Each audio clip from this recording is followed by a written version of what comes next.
So it looks like WWE is back at it again. The bleeding just won't stop when it comes to WWE, where we get the annual reports of how much the company has made over the past year or so, and it's kind of embarrassing to see how much money this company has been making. Hand over fist, like they're not going to go broke. The WWE is not going anywhere. It's not going to, lose any of its luster. So it's amazing how this talent keeps getting cut for budget cuts, because WWE today released 18 more names to the list of people that got cut. They lost their jobs, and there are some people here that I'm shocked by. People I was like, well, they kind of need to get released in the first place. And things I'm just completely angry about. And Prime was texting me this today. So Prime, real quick, how did you feel about all this?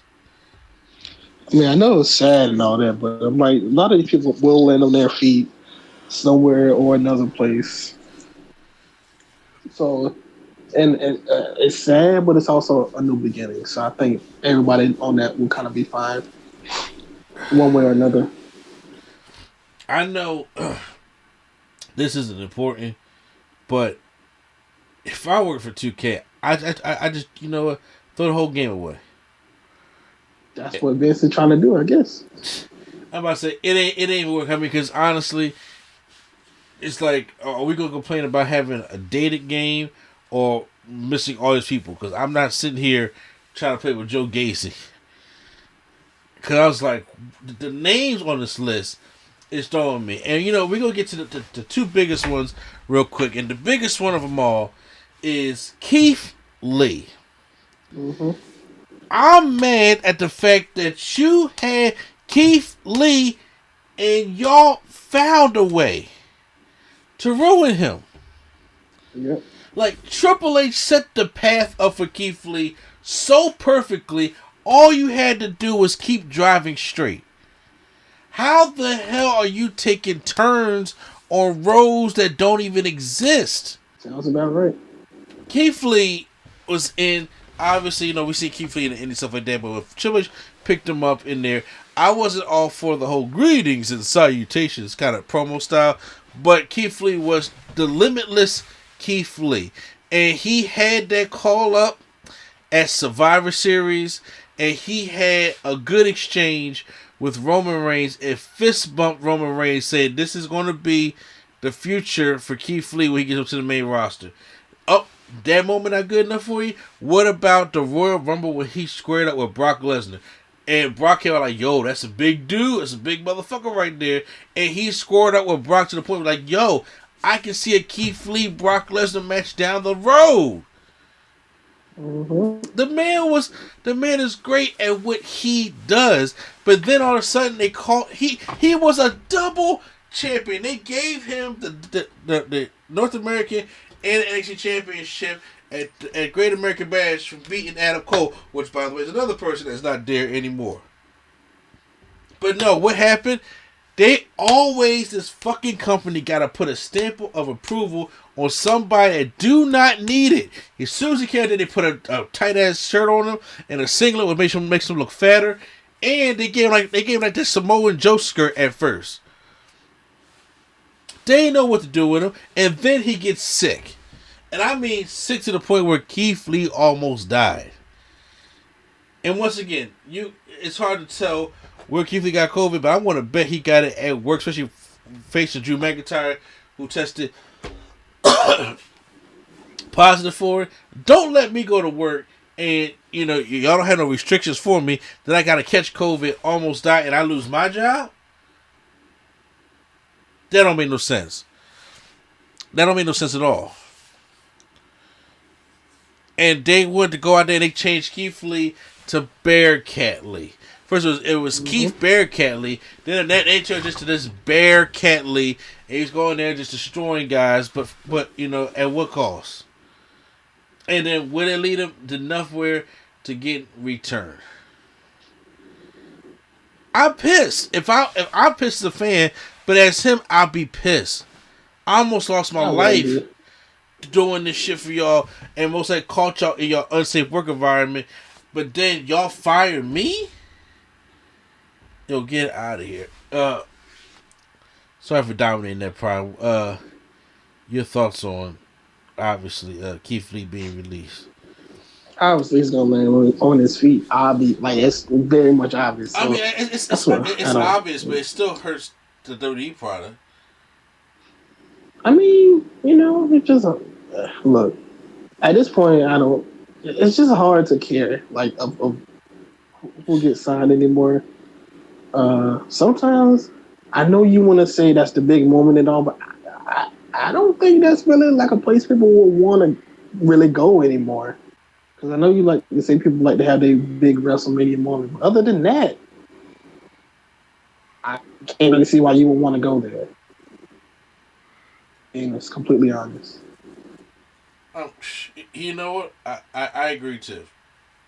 I mean, the whole glitz and glamour, and because it's the biggest wrestling company in the world, I still don't know why I'm lined up to say, let me go there, because there's nothing that's going to be different. And it's nothing going to be different, and it's like you'll be happier with whatever creative freedom or whatever you can do with yourself outside of what they tell you to do. So I just think that creatively and all that, you'll be much happier. Yeah. Next up, first of all, I knew there must have been a problem because they released the Scarlet earlier, and then they released Karrion Kross. Mm-hmm. I'm not the biggest Killer Kross or Karrion Kross guy, but I always wish him success. Like, I wanted him to get out of Impact, and he did. And he came to NXT, and him and Scarlett, they had the package, they had the look, they had everything going with them. Like, everybody loved the Karrion Kross and just the Fall and Prey stuff. The whole act was getting over, and then they bring him to the main roster. Got him looking like Shredder, got his face all covered up, like a goalie, and he has no Scarlet, has no smoke, has no nothing. How? Find a way. Huh? They find a way. And they will find a way to just put their stamp on something that doesn't even need to be. And the next thing you know, I wish best for Karrion Kross and Scarlett, but it did not even need to even happen this way because the man wasn't even given a chance. Even when he tried to do the whole Killer Kross thing with the suits and talking to the back, he wasn't given a chance. And he was taken out of NXT longer than he probably, he is main roster, but that's stuff that Vince looking for. But no, not Karrion Kross. Your thoughts on Karrion? Yeah, I think it was kind of bad. But obviously, as soon as they took Charlotte, we already knew Scarlett. As soon as they took Scarlett, we already knew it was headed downhill from there. More names also because Nia Jax, Reckless Nia Jax, who just got her arm stomped out by Shayna Baszler, is gone. She's been released. And honestly, Nia Jax need to go back killed to... off. Say what? She legit got killed off? No, she had to get killed. There's been 3 people that's legit been killed off of WWE. Muhammad Hassan, Nia Jax, and Bray Wyatt. That's I was supposed to say Conan, but he did come back though. If Elias gets released, then he'll be officially get killed off too. Cause they killed Elias. I'm about to say he got the tombstone up there. So hey, but I always said Nia Jax need to go back to developmental, and I'm surprised that they don't have no spot for her on NXT or anything like that. I'm surprised. I wouldn't be surprised if she does something else and not wrestling. But since she is a part of the legendary family, she'll land on her feet. She whether it's an MLW or Impact or whatever. Or when Ring of Honor opens back up, she'll land on her feet. Then they released my girl, Ember Moon. I knew that was coming. And you know what? I have to agree. You saw the writing on the wall because they didn't know what to do with Ember Moon. But we're not going to sit here and argue like Ember Moon is not one of the most talented women in the ring. And her she is, but since she's came back, they haven't like.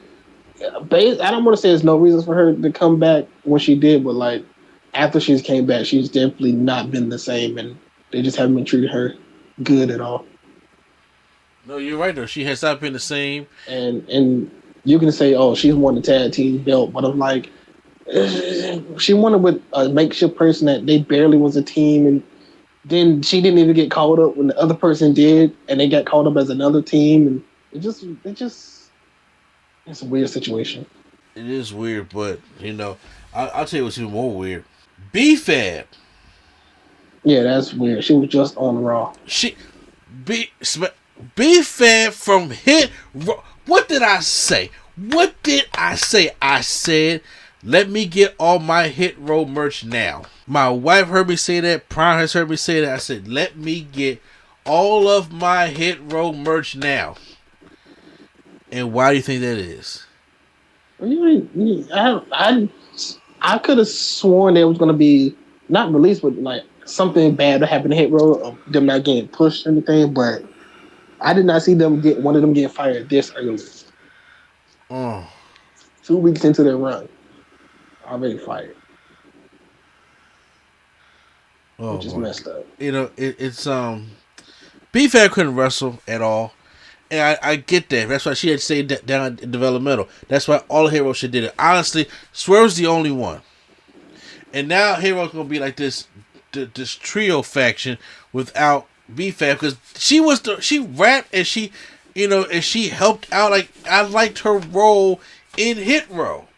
Mm-hmm. And like to go take, first of all, she's not going to cut it with any of the women up there on the main roster, because she is just not that good at all. But that is, well, she shouldn't have been. She should have just been the talk person. Like, not everyone needs to wrestle every single week and all that kind of stuff. Like, yeah.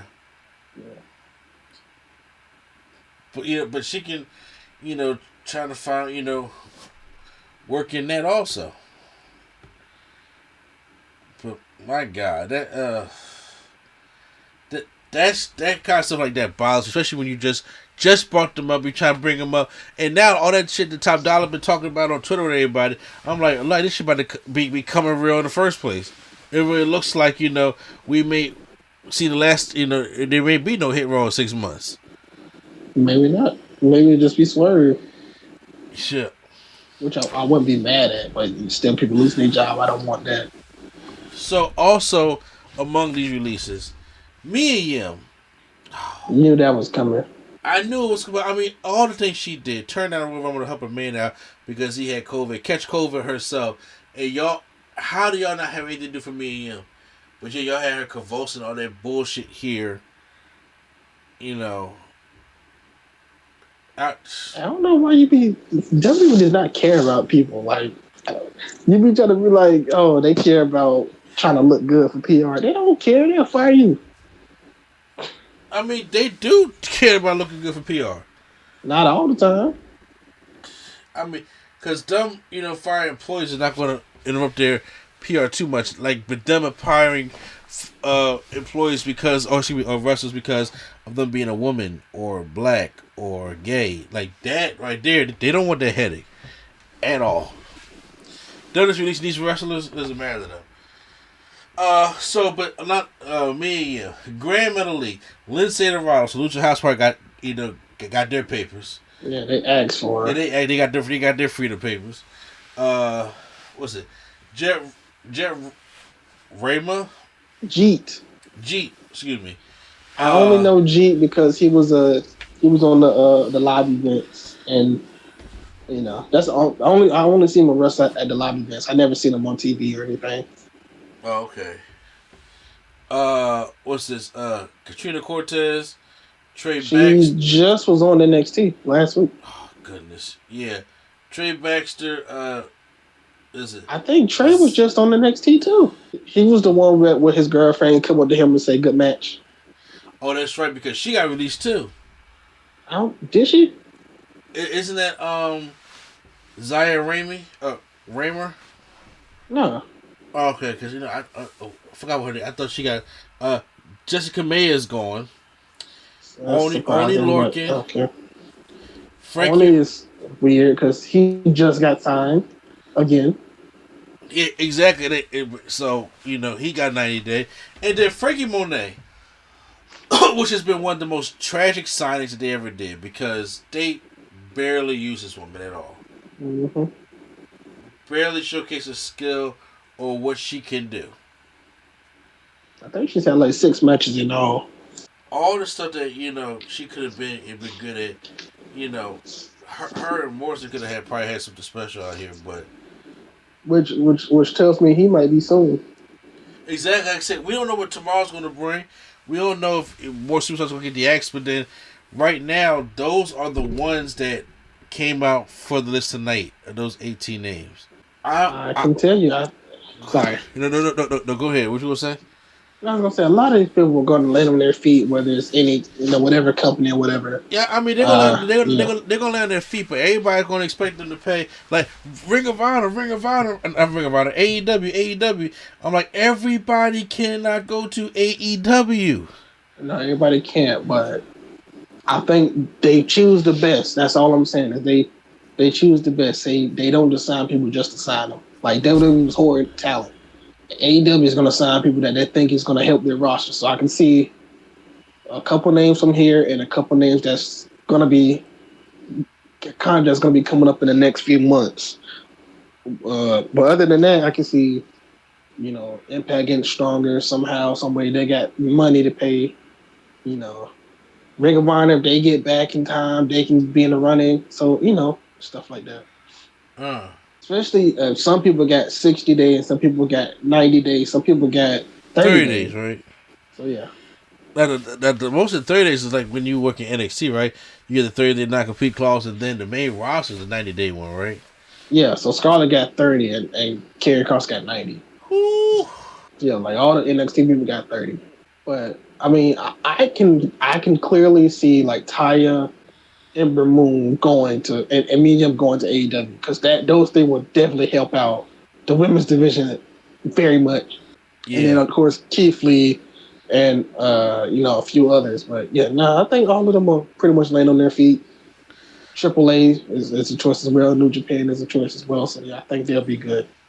Certain people, like I would say, like we were talking about on text earlier before we even started this day, Keith Lee, maybe Ember Moon, and those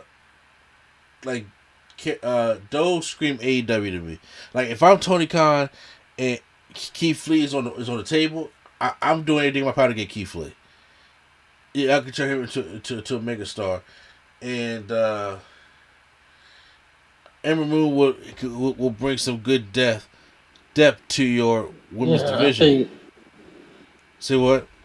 I think Ember Moon, Taya Valkyrie, and Mia Yim will all three help the women's division like dramatically.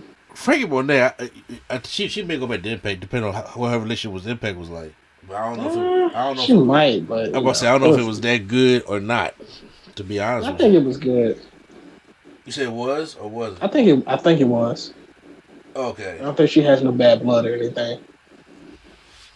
But I mean, it's like, why wouldn't she attempt to go to AEW? I mean, it'll be great for her to go to AEW, but I do know they look at it now because it's not healthy. Because I know a lot of people want to talk about how they can all join the AEW, but like it's not healthy to have. WWE has shown that, or WCW has shown that bloated rosters don't work.